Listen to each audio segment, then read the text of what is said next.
Buenas noches, ¿cómo están? Bienvenidos a un nuevo programa de Excelencia Médica. La invitación de hoy es de excelencia. Agradecemos enormemente al doctor Eduardo Junio, él es director ejecutivo del Hospital Cetrángolo.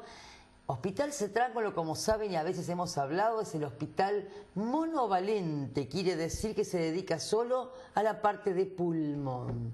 Nadie mejor que vos para contarnos todo lo que está sucediendo. Gracias por venir, Eduardo. ¿Cómo estás? Gracias por la invitación, gracias por la oportunidad, un espacio al hospital que siempre lo necesitan, ¿no? Sí, en realidad, todos los hospitales necesitan un espacio que no lo tienen con frecuencia. Es cierto.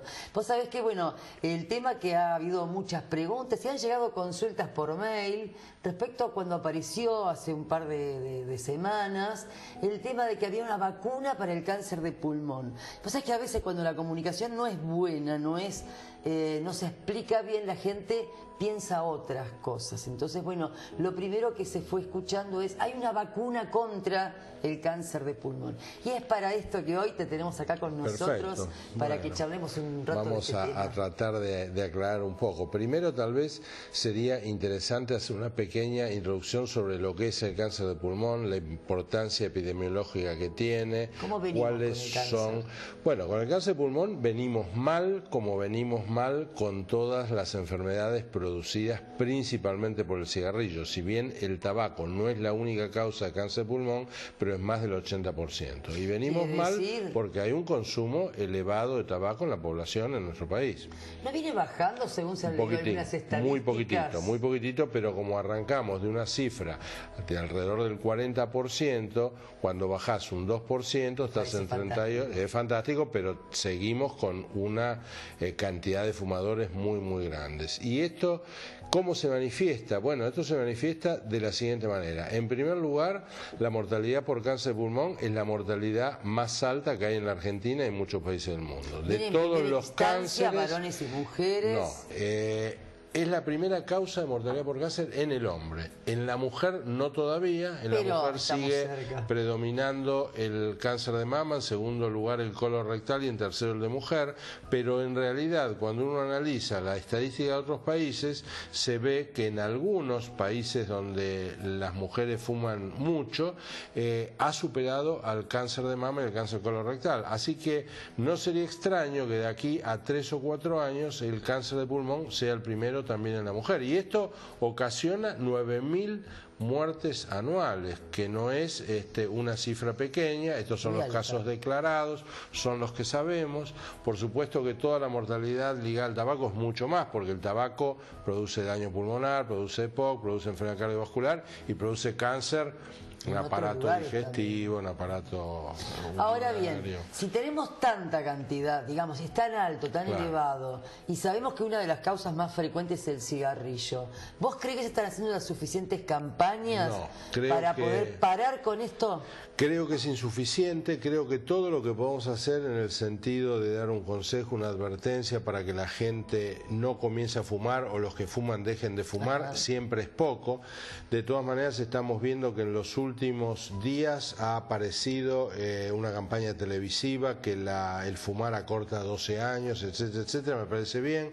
Creo que es insuficiente, es reciente y las campañas tienen que proseguir en el tiempo. Si uno hace una campaña que dura un mes o dura 15 días, esa campaña no es efectiva. La campaña tiene que ser permanente, prolongada y tiene que estar en todos los medios de difusión, en la televisión, en los periódicos, en la televisión, etcétera, etcétera. ¿Vos creés que los médicos están cuando tienen consultas, no los médicos especialistas en el tema, sino los médicos en general, dentro de la consulta médica, le preguntan al paciente, dan este consejo de que no es conveniente fumar? Yo creo que, fumar? a ver, depende de la especialidad, ¿no? Tal vez un médico clínico, un médico generalista sí, porque bueno, como es un factor de enfermedades, puede ser que esto lo pregunte, pero seguramente un médico traumatólogo, urólogo o ginecólogo tal vez no lo va a preguntar. Tal vez no lo haga, pero si estaría bueno incluirlo, porque es una manera de mejorar. En mi opinión, en la parte de interrogatorio médico, como uno incorpora el trabajo, porque puede tener alguna exposición ocupacional que le puede producir una enfermedad,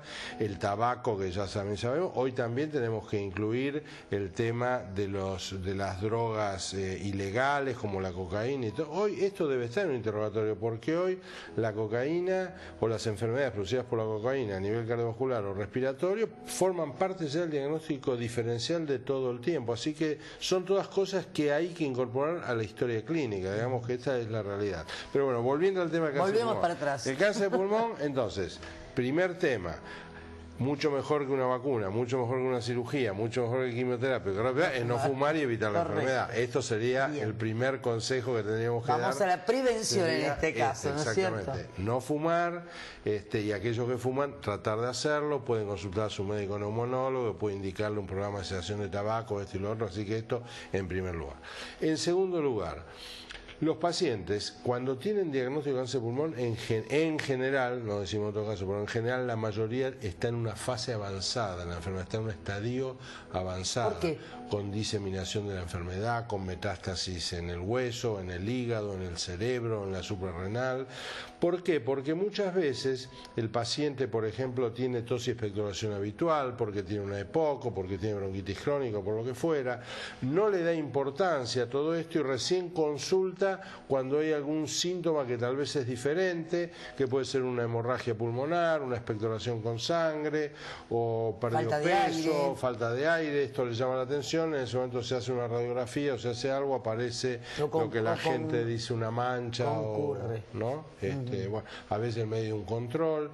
Y entonces, lo que significa que tampoco da síntomas en los primeros estadios de la enfermedad. Entonces, bueno, esto nos lleva a otra reflexión. ¿Vale la pena?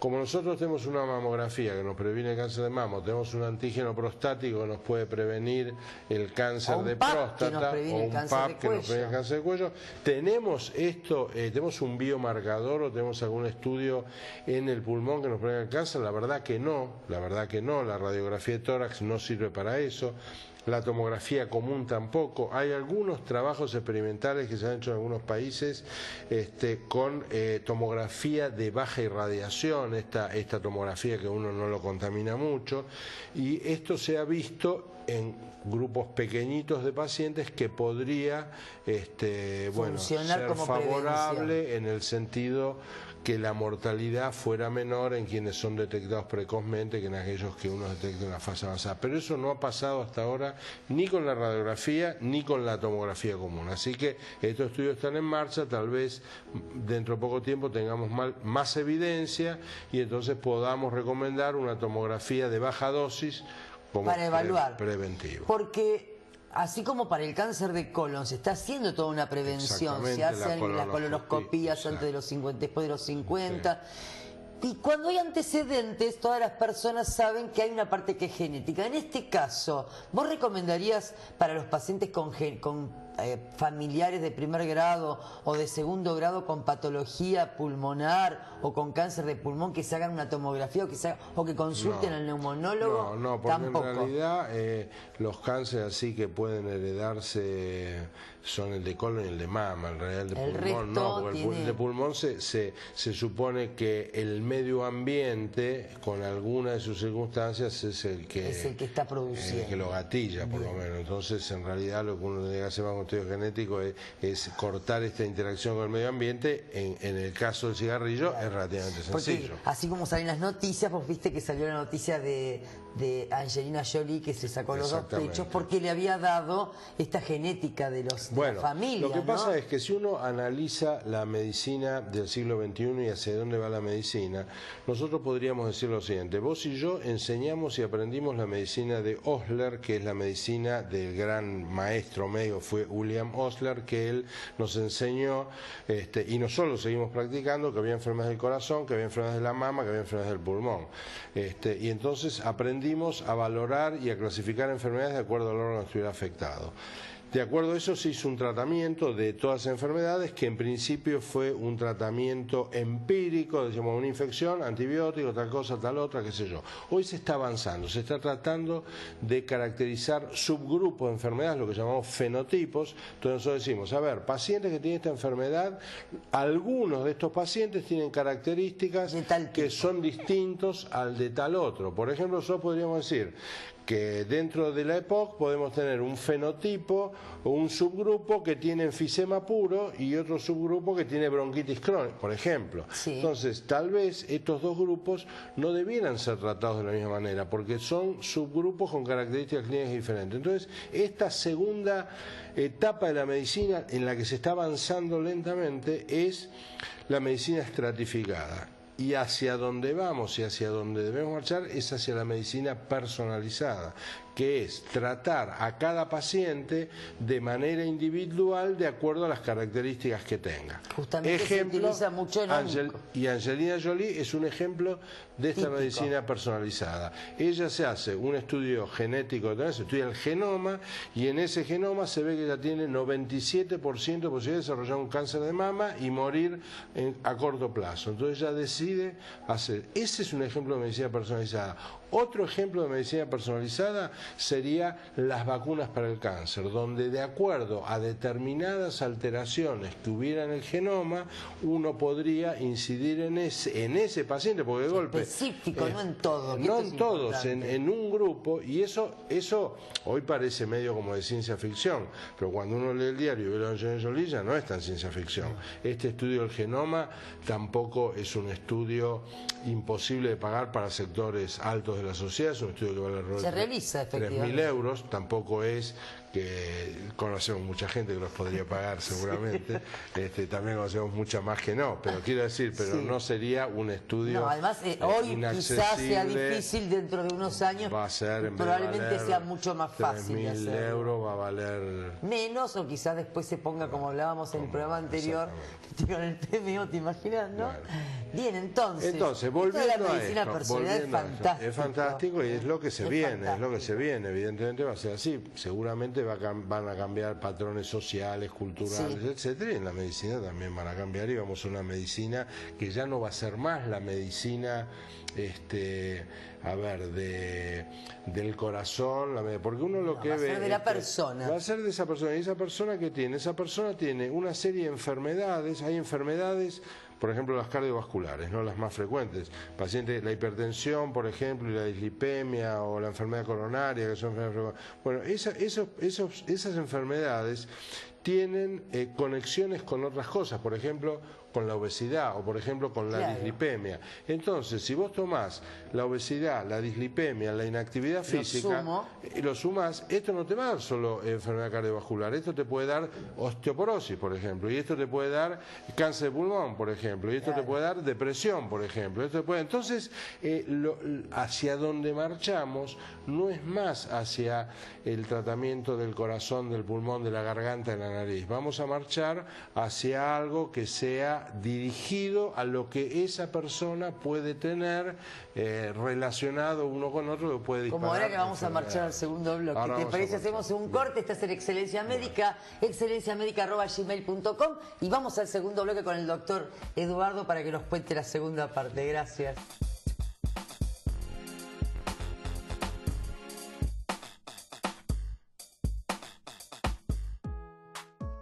La doctora Amelia Franchi se viste en brócoli.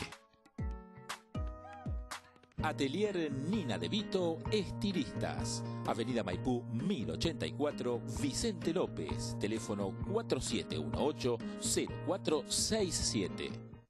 Una vez un municipio soñó con tener salud y construyó 15 hospitales, 40 centros de salud y el polo sanitario más importante del país.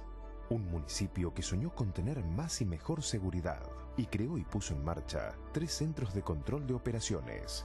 Controles que monitorean 200 cámaras apoyados por 50 móviles policiales exclusivos del y para el municipio.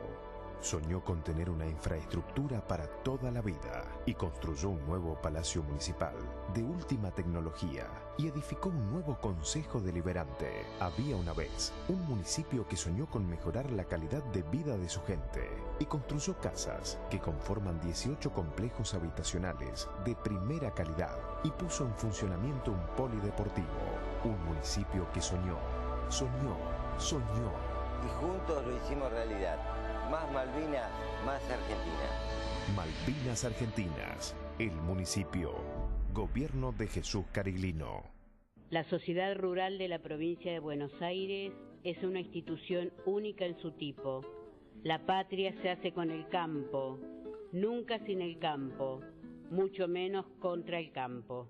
Va a Soho Hotel, ubicado en el exclusivo y ecléctico barrio de Palermo Soho. Se destaca por su diseño único, una mezcla perfecta de arte y modernidad, con amplias y luminosas habitaciones y un servicio personalizado. En Va a Soho Hotel, su estadía será inolvidable.